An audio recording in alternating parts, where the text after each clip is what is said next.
father left when I was 2. So I was raised by a single mom and my grandparents.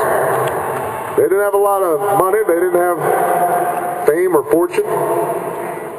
They had love. They had an education that they could give me. And they had hope. And so I talk about hope. I have hope on my signs. And I gave a speech in Boston about the audacity of hope. I wrote a book of the same name. But I noticed lately that people have been criticizing me, suggesting that, he's so naive. He's a talker, not a doer. His head is in the clouds. He's a hope monger. He's peddling false hopes. He needs a reality check. The idea is that somehow if you talk about hope, you must not understand the world. You must be engaging in wishful thinking. You must be passive somehow and just kind of wait and hope good things happen to you without fighting or struggling. And I have to explain to people that's not what hope is. Hope is not being blind to the obstacles that stand in your way. Hope is not ignoring the roadblocks, the trapdoors and the hazards that prevent you from achieving your dreams. Hope is just the opposite. I know how hard it will be to create a healthcare system that works for every American because the insurance and the drug companies, they don't want to give up their profits. I know it will not be easy to set up an energy policy that works. ExxonMobil likes it just the way it is. I know that relieving poverty will not be easy. We have hundreds of years of history that we're going to have to battle against to reduce inequality in this country. It won't be easy to improve our schools because it's not just the teachers that are going to have to work. We as parents are going to have to change our attitudes. We're going to have to take responsibility, all of us, in transforming our education system.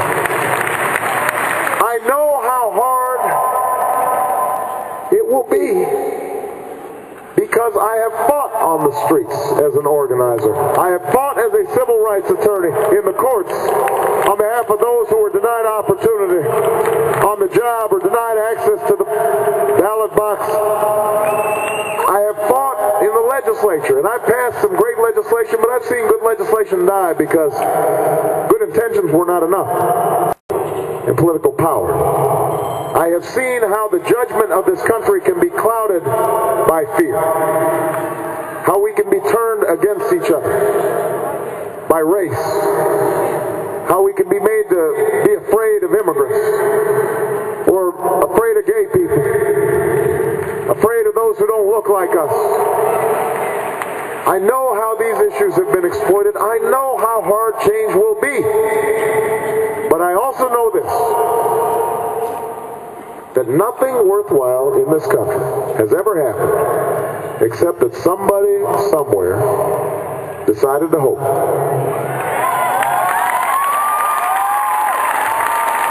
That's how the Patriots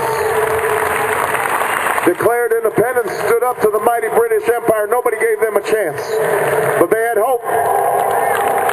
That's how the slaves and abolitionists stood up to that wicked system. And a new president was able to chart a path to ensure we would not remain a nation half slave and half free. That's how the greatest generation, my grandparents, my grandfather fighting in World War II, Patton's Army, my grandmother staying home with a baby working on a bomber assembly line, how they were able to defeat Hitler and fascism and lift themselves up out of a Great Depression. That's how pioneers went west. That's how immigrants came from distant shores. That's how women won the right to vote. That's how workers won the right to organize. That's how young people traveled south and marched and sat in and suffered fire hoses and attack dogs. And some went to jail and some died for freedom's cause. That's what hope is.